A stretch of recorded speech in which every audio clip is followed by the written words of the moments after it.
I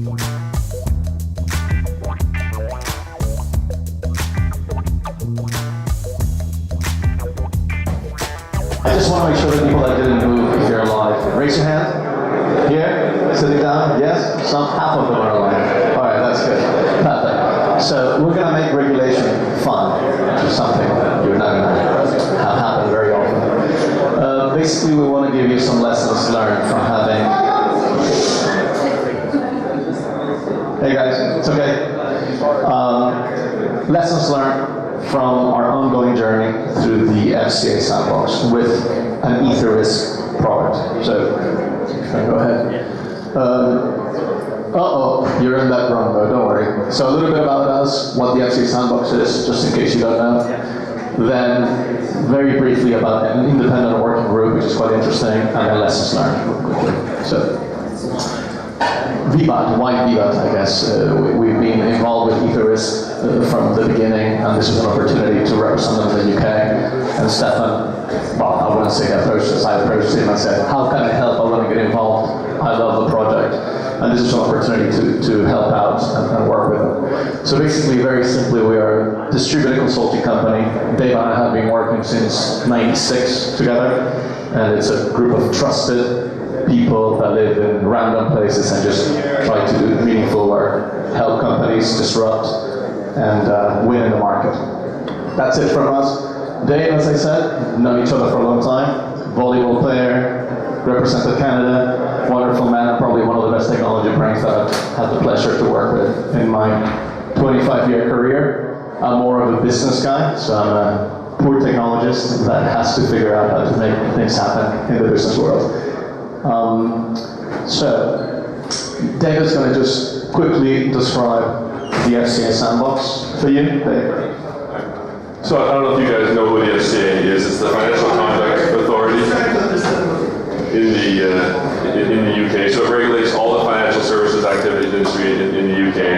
It runs what they call a regulatory sandbox program. So that sandbox provides innovative companies with the opportunity to test their products with real customers in a live market, but under controlled circumstances that are dictated by your application and your work with the FCA. Interestingly, the whole sandbox concept, there are a number of various sandboxes, and right now the FCA is leading the participation of this global financial innovation network. They just finished receiving comments on that, so they will publish sort of their direction for that. And you can see it's under development that there are a large number of participating entities there. So the idea being that this will be a common global sandbox. So once you enter one of them, you would get regulatory compliance approval across all of these various sandboxes. So it's an important initiative, particularly for products, the decentralized product that is that run across the globe as opposed to local markets. So you've probably seen the announcement. EtherRisk was accepted into cohort 4, so there were 69 companies applied for approval to enter into cohort 4. 29 were accepted, and of those, 11 are DLT based. And whether you can read that at the bottom here, you can see that the percentage of DLT based products is actually the highest it's been in any of the cohorts. So a lot of interest in DLT, but also what this tells us is it's not a blockchain testing environment. There are lots of other different innovative solutions that are being put forth as part of the cohort. So I hope you've all seen this slide before. We use this presentation for other locations as well, but this is the flight delay application. So the sandbox application is around running flight delay in the UK at the sandbox. So what were the main goals in participating in this? Really the primary one is to prove that we can build a financial product based on the distributed insurance platform that fully complies with the FCA regulations. So it's a fully regulated company accepted under the FCA auspices.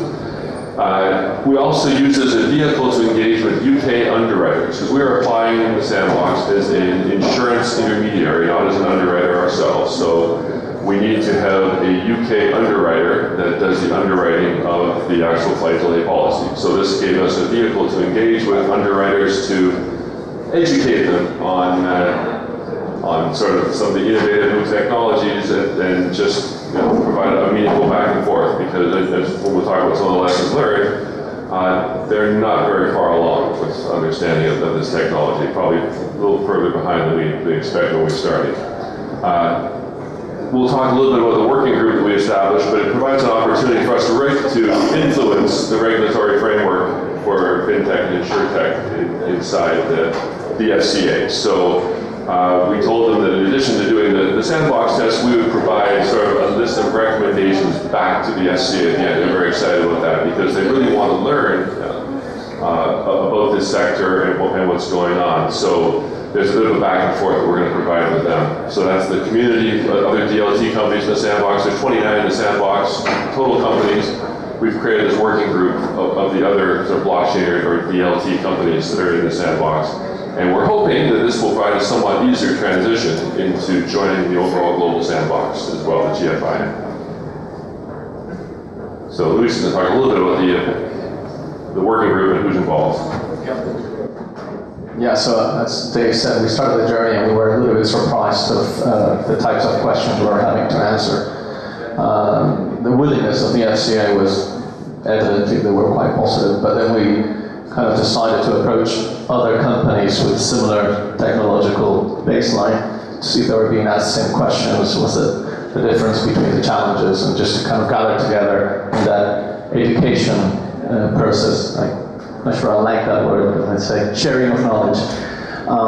Actually it's private, so we discuss everything, Chatham House rules, which means we don't disclose any of the things that are discussed there.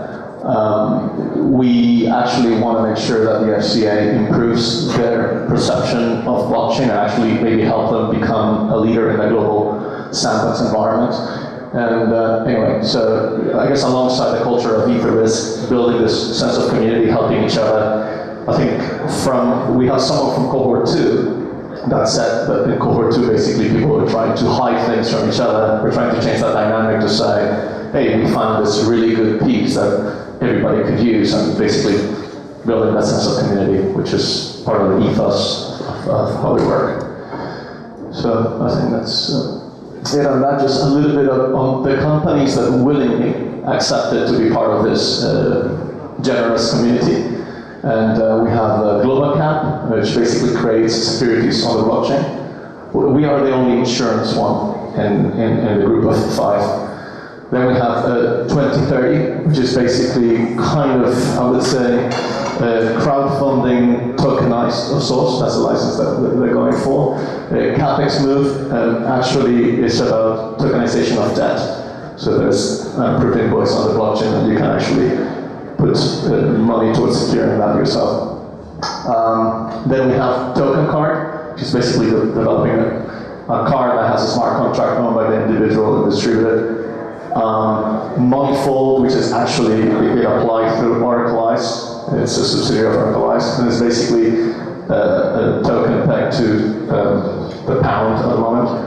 And they are from cohort 2, and they're really helping us understand the mistakes they have made before, and just kind of sharing so we see the evolution be better. And of course, EtherRisk with the FlyDelay product specifically, but aiming at actually the validation of the architecture in terms of whatever product is going on. So that's it for that. Lessons learned. So if you decide to enter into one of these sandboxes, and particularly the FCA one, here are some of the things that we've personally experienced, as well as the working group has provided feedback on. So the first thing is you need to be directive with these regulatory agencies.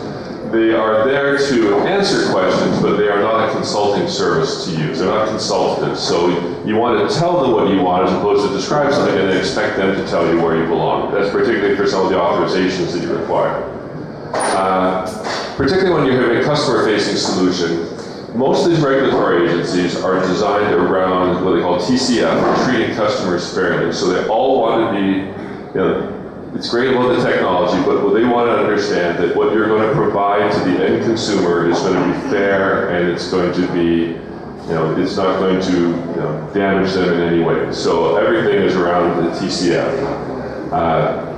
as a regulatory body, you need to be prepared to have formal compliance and procedure documentation. And one of the advantages of this working group is there are companies out there, consulting companies, that will gladly charge you thousands and thousands of dollars or pounds or euros to come up with compliance documentation. And we were fortunate enough that one of the participants was willing to provide some of their baseline or generic compliance documentation around financial crimes and AML, anti-money laundering, customer complaint procedures and that. So that actually saved us a considerable amount of money. I think we sent it to Stefan, so they may have been open sourced by now. So that would be useful for people because you're going to require to the ask for it. Be as communicative with the FCA as possible. They want to learn, so you really want to spend as much time. They will assign a case officer and a pre-application officer to you, so spend as much time, pick their brains. Don't expect them to give you the answer, to tell you what to do, but they will be very happy to get the information from you and guide you in the right way to align your application. Interesting. One of the challenges we've had, and we'll talk about this on some of the other aspects, is you don't want to overemphasize blockchain or cryptocurrencies, because the more you talk about the technology and it's crypto, this, all of the different aspects of blockchain, it makes them more nervous, right? So particularly when we've been talking about, I'll jump ahead a little bit, about not underestimating the challenges of setting up the basic operations.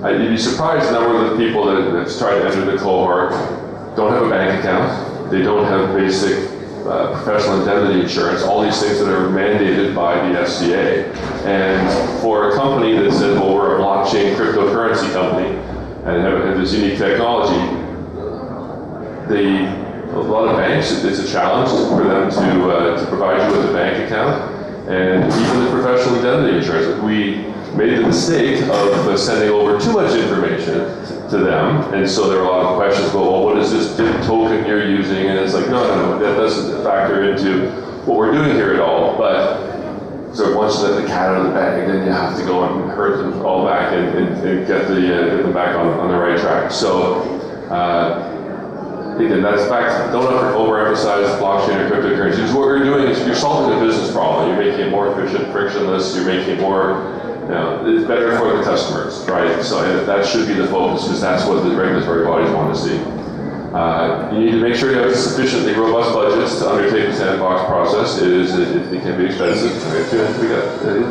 And finally, be patient, because while the FCA is very interested, in this case the FCA, but all regulatory bodies are very interested, and they want to see innovation and encourage it, it takes some time, and a lot of this is very new to them, so be patient in how you deal with them, and you're going to answer a lot of seemingly mundane, kindergarten type questions. Just don't lose your patience and answer them, and they'll eventually come around. There are 2 minutes. Yeah. Any questions? We have 30 seconds left. Yeah, there's one question there. Simple question. The budget. The what? The budget for the sandbox process. Yes. Well, it depends on what kind of... The business guy. Sorry, it really depends on the type of authorization you're looking for. If it's electronic money institution and formal, then it'd be a lot of money, I would say. I don't want to give numbers, but it's in the many hundreds of thousands in terms of lawyers and things like that. And if you're going for some of the simplest authorizations, I would say maybe under 100,000, 50K, something like that. Okay, so I would say that's kind of a good budget to keep in mind. But it really depends, I would say, on the type of authorization you have. Because that's to get the authorization and execute the test as well. Right? So it's once you get the authorization, then there's a specific testing period that you go through with your reports, with designated reports back to the FCA, and at the end of that, there's a final report and designation. So you need this budget to cover all of that in the process. Any other questions? Well, thanks so much for staying. I know it was tough. Thank you guys. Thank you, Dave. Thank you, Luis. And thanks for your support. I think you are doing an awesome job with a part of the business that is might not be as exciting, but super important. Thank you very much.